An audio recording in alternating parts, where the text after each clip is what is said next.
Salve, salve, nação rubro-negra, muito bom dia, sejam todos muito bem-vindos ao canal Marquinhos Assunção.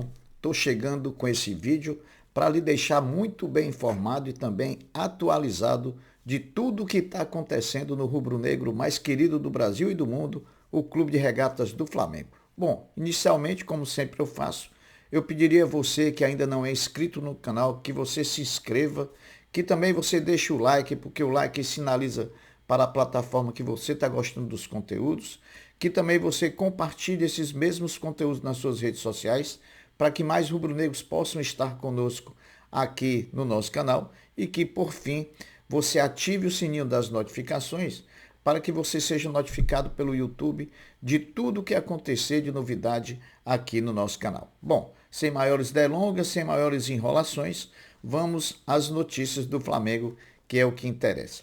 O Flamengo, diferentemente das estreias na Libertadores e na Copa do Brasil, que foram com derrota as duas, uma para o Alcas e uma para o Maringá, o Flamengo jogou bem ontem no Maracanã e derrotou o Curitiba por 3-0, estreando assim no Campeonato Brasileiro com 3 pontos garantidos em casa.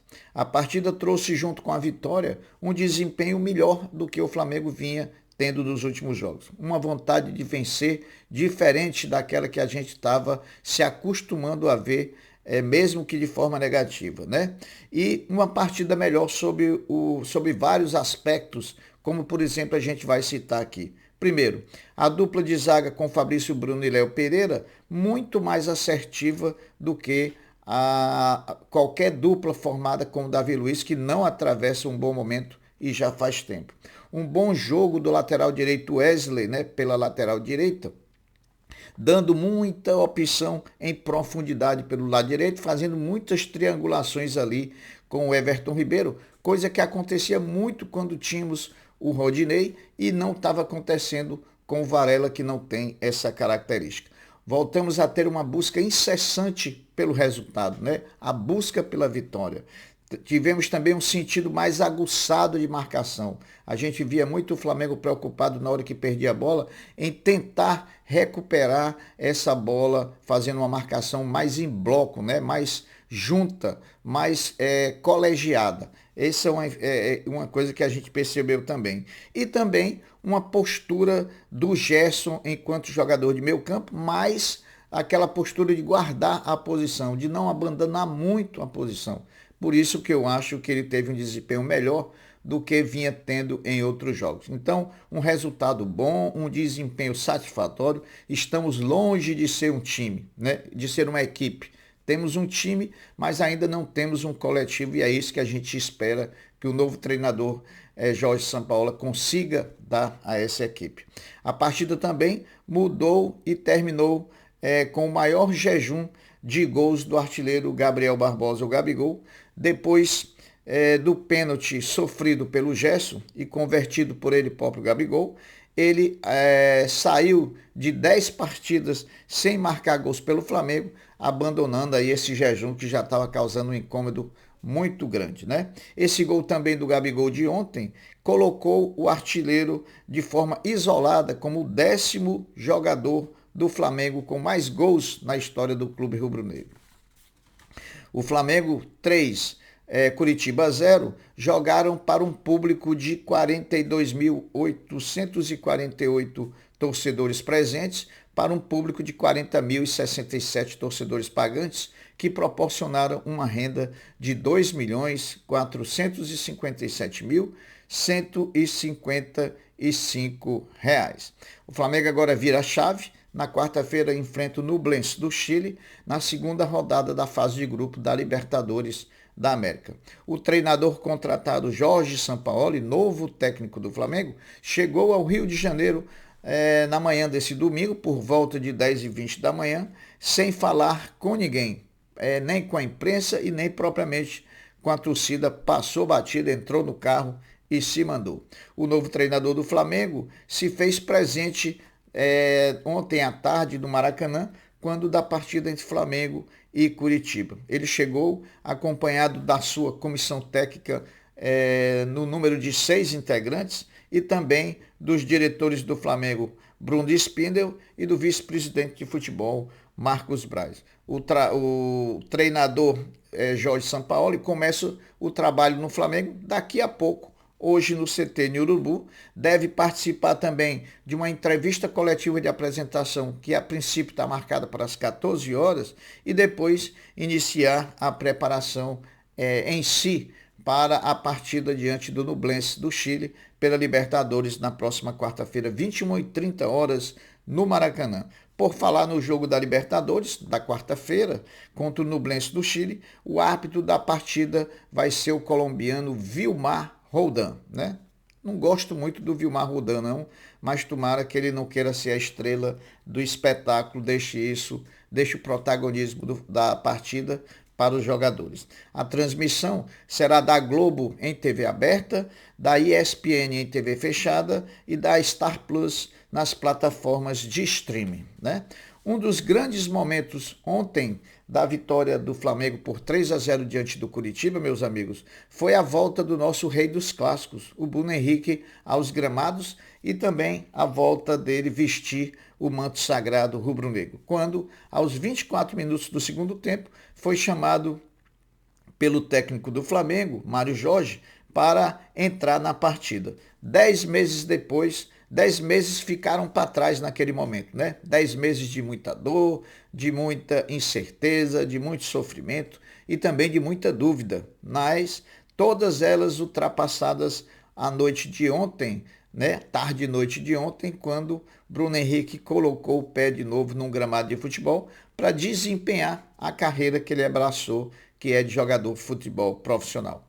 As estatísticas da partida de ontem foram amplamente favoráveis ao Flamengo, né? O Flamengo teve controle do jogo durante todo o tempo do jogo. Isso é um fato. O Flamengo teve 59% de posse de bola, teve 15 finalizações, foram 480 passes certos, 6 escanteios a seu favor e ele tomou 3 cartões amarelos através do Gabigol, do Fabrício Bruno e também do jogador Marinho. Ontem, pessoal, antes do início da partida entre Flamengo e Curitiba no Maracanã, o Flamengo prestou uma homenagem em vida ao massagista Denis pelos muitos serviços prestados ao Clube de Regatas do Flamengo. O massagista chegou cedo no estádio e se postou na porta do vestiário, como ele sempre fazia e como ele sempre fez no tempo que ele estava exercendo de maneira contínua a sua profissão, né? Ele sempre se postou ali na porta do vestiário, recepcionando a todos os jogadores que chegavam para a partida. E mais uma vez, mesmo sentado na cadeira de rodas, o Denis ficou recebendo todos os jogadores do grupo do Flamengo na partida de ontem. Então, uma assertiva aí da diretoria, essa homenagem em vida, né, ao grande Denis, ele que tem muito serviço prestado ao Flamengo. Bom, a presença do centroavante Gabigol no time do Flamengo ontem como titular diante do Curitiba e também a presença de Pedro no banco de reservas causou um descontentamento na maior parte da torcida do Flamengo, confirmando ainda mais, né, quando Pedro entrou e fez um gol com poucos minutos de que estava no campo. Agora, pessoal, o que não pode é parte da torcida do Flamengo, e aqui eu vou fazer uma crítica, mas uma crítica construtiva, entenda isso aí como uma chance de você refletir, né?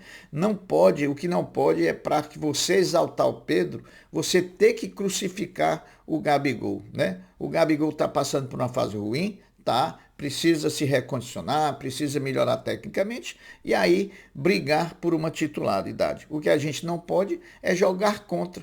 Parece que a torcida, parte da torcida está esquecendo tudo que o Gabigol já representou para esse time do Flamengo de 2019 para cá. A gente em nenhum momento quer crucificar o jogador, a gente quer que ele se recondicione, que volte à forma e que vá brigar para ser o titular do Flamengo com o Pedro, porque são dois jogadores, dois grandes jogadores, e os dois grandes jogadores, o Flamengo precisa deles, né?